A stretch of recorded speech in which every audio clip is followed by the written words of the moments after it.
आज हम डिस्कस करेंगे फंडामेंटल राइट्स के बारे में जो हमारे कॉन्स्टिट्यूशन के पार्ट थर्ड में इनोमिनेटेड है। फंडामेंटल राइट्स हमारे कॉन्स्टिट्यूशन के पार्ट थर्ड में है। आर्टिकल 12 टू 35 ये फंडामेंटल राइट्स से रिलेटेड है। हमारे यहाँ फंडामेंटल राइट जो हैं वो यूएसए के बिल ऑफ राइट्स से इंस्पायर्ड हैं। फंडामेंटल राइट्स को मैग्ना कार्टा ऑफ इंडिया कहा गया है। मैग्ना कार्टा जो था एक चार्टर था जो किंग जॉन इंग्लैंड के अंदर 1215 में उन्होंने बहुत प्रेशर था उनके पास अपोजिशन का वहां पर, और वो उन्होंने इशू किया था किंग जॉन ने। और this is the first written document relating to the fundamental rights of the citizens. Article 12 जो होता है वो डेफिनेशन स्टेट की देता है। तो स्टेट की जो डेफिनेशन है उसके अंदर बहुत वाइडर सेंस यूज की गई है। स्टेट्स इंक्लूड द फॉलोइंग, जैसे गवर्नमेंट और पार्लियामेंट इंडिया की, स्टेट्स का गवर्नमेंट और स्टेट लेजिस्लेचर, जितनी भी लोकल अथॉरिटीज हैं जैसे municipality, panchayat, district bodies, improvement trust etcetera. All other authority, statutory और नॉन स्टैट्यूटरी अथॉरिटी जैसे LIC, ONGC, सेल एटसेट्रा वगैरह, जो भी पब्लिक के फंडामेंटल राइट के साथ डील करती है वो गवर्नमेंट एजेंसी, वो सभी स्टेट्स का पार्ट होती है। स्टेट है ये। आर्टिकल 13 जो है ये लॉज इनकंसिस्टेंट विद और in derogation of the fundamental rights उससे रिलेटेड है। सुप्रीम कोर्ट ने आर्टिकल 32 के अंदर और हाई कोर्ट्स आर्टिकल 226 में किसी भी लॉ को अनकॉन्स्टिट्यूशनल डिक्लेयर कर सकते हैं और इनवैलिड बता सकते हैं यदि वो फंडामेंटल राइट्स के साथ कोई उनका कंट्रावेंशन है। आर्टिकल 13 के उसमें। अच्छा, आर्टिकल 13 के बारे में फिर बहुत सारे मॉडिफिकेशन है।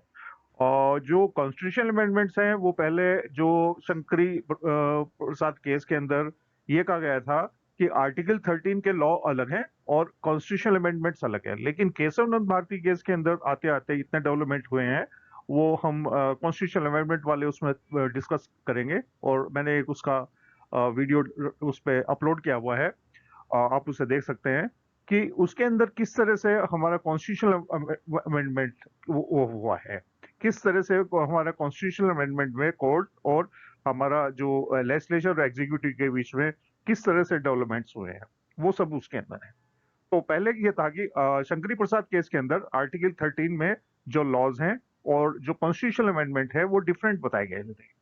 लेकिन जो केशव भारती केस 1973 में आया है उसके अंदर ये डिसाइड हुआ है कि पार्लियामेंट जो हर किसी चीज को कर सकती है, पार्लियामेंट कॉन्स्टिट्यूशन को अमेंड कर सकती है, फुल कॉम्पिटेंट है, लेकिन पार्लियामेंट जो है वो बेसिक स्ट्रक्चर को अमेंड नहीं कर सकती। तो केशव भारती के अंदर जो 13 और फिर जो कॉन्स्टिट्यूशन अमेंडमेंट है उसके बीच में एक डेवलपमेंट हुआ है कि पार्लियामेंट जो है वो जो कॉन्स्टिट्यूशन अमेंडमेंट भी वो 13 का पार्ट है, लेकिन वो एक लिमिटेड उसके साथ रेस्ट्रिक्शंस है।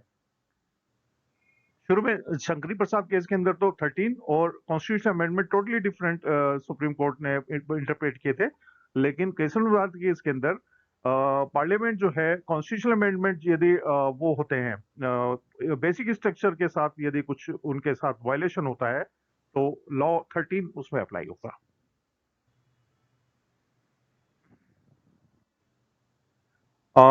जो फंडामेंटल राइट्स हैं ये आर्टिकल इसके अंदर right to equality article 14 to 18 आता है। आर्टिकल 14 कहता है इक्वलिटी बिफोर लॉ, कि कोई भी सिटीजन नहीं वो किसी भी religion, race, language, place of birth, sex, इसके बेस पर उसको हम उसके अंदर जो है भेदभाव नहीं कर सकते, वो लॉ के अकॉर्डिंग इक्वल है। 15 जो है provision of the discrimination on the ground of the religion, race, caste, sex और प्लेस ऑफ बर्थ। 16 जो है equality of opportunity in matter of the public employment. 17 abolition of untouchability. Article 18 abolition of titles, जैसे knighthood, sir, इस तरह के जो Lord's title ये जो ब्रिटेन वगैरह में होते हैं, इस तरह के टाइटल्स का एबोलिशन है, एक्सेप्ट एकेडमिक टाइटल्स जो होते हैं वो हम ले सकते हैं। राइट टू फ्रीडम, आर्टिकल 19 से 22 तक है, जिसमें आर्टिकल 19 के अंदर 6 फ्रीडम आती हैं, जैसे फ्रीडम ऑफ स्पीच वगैरह ये सब आती हैं। Article 20 protection in respect of the conviction for the offence. Article 21 के अंदर protection of the life and personal liberty. Article 21A ये राइट टू एजुकेशन मीन्स में इंसर्ट किया गया है, तो इसलिए full fledge fundamental right to education नहीं है, it is the part of right to freedom. Article 22 protection against arrest and detention in certain cases, article 22 है। अब 6 फ्रीडम जो है, freedom of speech and expression, freedom of assembly, freedom of association, freedom movement, freedom to reside anywhere in India and freedom of profession. ये 6 freedom हमारे constitution में, लेकिन इनके अंदर पीसफुल एसोसिएशन होना चाहिए, पीसफुल जो है कंट्राडिक्टरी स्पीच नहीं होनी चाहिए, मूवमेंट पीसफुल होना चाहिए, रेजिडेंस जो है वो अकॉर्डिंग टू नॉर्म्स है, उसमें हम कहीं भी रिजाइड कर सकते हैं, प्रोफेशन भी हमारा फ्रीडम के साथ होता है। Right against exploitation, article 23 to 24। मैं इसके बारे में एक चीज बताऊंगा, क्योंकि एक बार एक क्वेश्चन था उसमें थोड़ा सा ग्रामेटिकल मिस्टेक भी नहीं था, वो सेंस का क्वेश्चन था कि वहां पर राइट, जैसे हमारे जितने भी फंडामेंटल राइट्स हैं, right to property, right to education, जो फ्रीडम फंडामेंटल राइट्स के सभी फ्रीडम वगैरह ये राइट टू हैं, लेकिन यहाँ पर है अगेंस्ट वर्ड आता है इसमें, right against exploitation means right to exploitation उसके अंदर दिया हुआ था, तो ये लग रहा था कि सारे अल्टरनेट ठीक थे, लेकिन जब उसे पढ़ने के बाद पता लगा कि that was the right to exploitation लिखा हुआ था उसमें, तो वो रॉन्ग था, that was not part of the fundamental right. तो ये ध्यान देने की बात होती है कि it is right against exploitation है, आर्टिकल 23 24। आर्टिकल 23 जो है ये trafficking in human beings and force labour इसको प्रोहिबिट करता है। आर्टिकल 24 ये एम्प्लॉयमेंट में चिल्ड्रन को फैक्ट्री वगैरह में जो इनका एम्प्लॉयमेंट होता है एक सर्टेन एज से कम के बच्चों को, ये मना करता है article 24। Right to freedom of the religion, article 25 to 28 के अंदर है।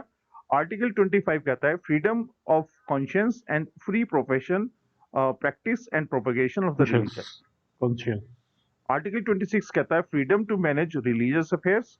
आर्टिकल 27 कहता है freedom as to payment to taxes for the promotion of any particular religion. कोई भी रिलीजियस टैक्स हम नहीं पे कर सकते। आर्टिकल 28 कहता है freedom as to attendance at religious instruction और religious worship in certain education institution. तो article 25 to 28 is the right to religion, right to freedom of the religion, ये बोलता है। Article 29 to 30 cultural and education rights. Article 29 जो ये क्या करता है, protection of interest of the minorities. Article 30 right of minorities to establish and administer education institution. Article 30। Article 31 जो है वो राइट टू प्रॉपर्टी के साथ जुड़ा हुआ था, लेकिन ओरिजिनली हमारा जो कॉन्स्टिट्यूशन था उसके अंदर 7 फंडामेंटल राइट्स थे, लेकिन राइट टू प्रॉपर्टी को उसमें हमारे कॉन्स्टिट्यूशन अमेंडमेंट जो हुआ है 44th कॉन्स्टिट्यूशन अमेंडमेंट में, उसको हटा दिया, फंडामेंटल राइट की लिस्ट में से हटा दिया, 1978 में हुआ था। Now, right of the property is a legal right under Article 300A in part of the 12th of the Constitution. ये लीगल राइट है, लेकिन फंडामेंटल राइट नहीं है। At present there are only 6 fundamental right, because नया जो fundamental right है, right to education, that is not full-fledged right, that has been a part of article 21A। Article 21 का part है वो, और उसको हम आर्टिकल 21A रीड करते हैं, राइट टू एजुकेशन, ये फ्रीडम के अंदर आता है। 7 right to constitutional remedies, article 31, इसको heart and soul of the Indian constitution, ये जो भीमराव अंबेडकर ने कहा है। Article 32 remedies for the enforcement of the right confirmed by this part. Article 32 that was repealed.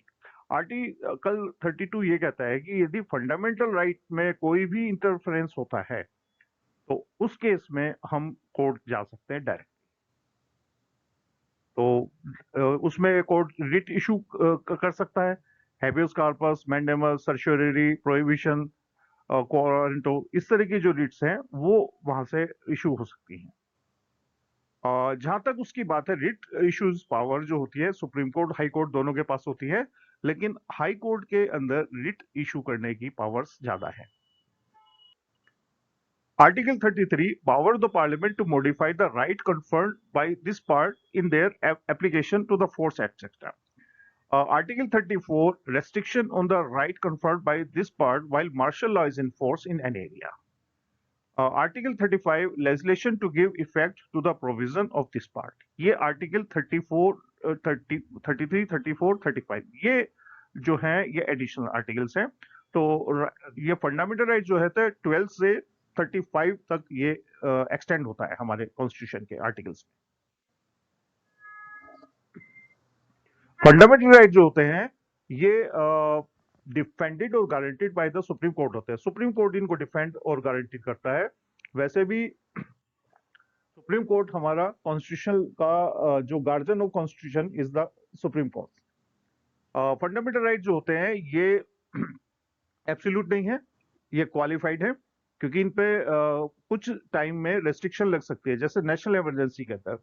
लेकिन नेशनल इमरजेंसी में बात यह है कि आर्टिकल 19, 20 एंड 21 के अंदर जो 21 और 22 जो है ये सस्पेंड नहीं होते इमरजेंसी में भी। लेकिन यदि हमारी इमरजेंसी लगी है, सॉरी, वो इंटरनल रिबेलियन के अंदर, आर्म रिबेलियन के अंदर लगी है, तो आर्टिकल 19 भी सस्पेंड नहीं होगा।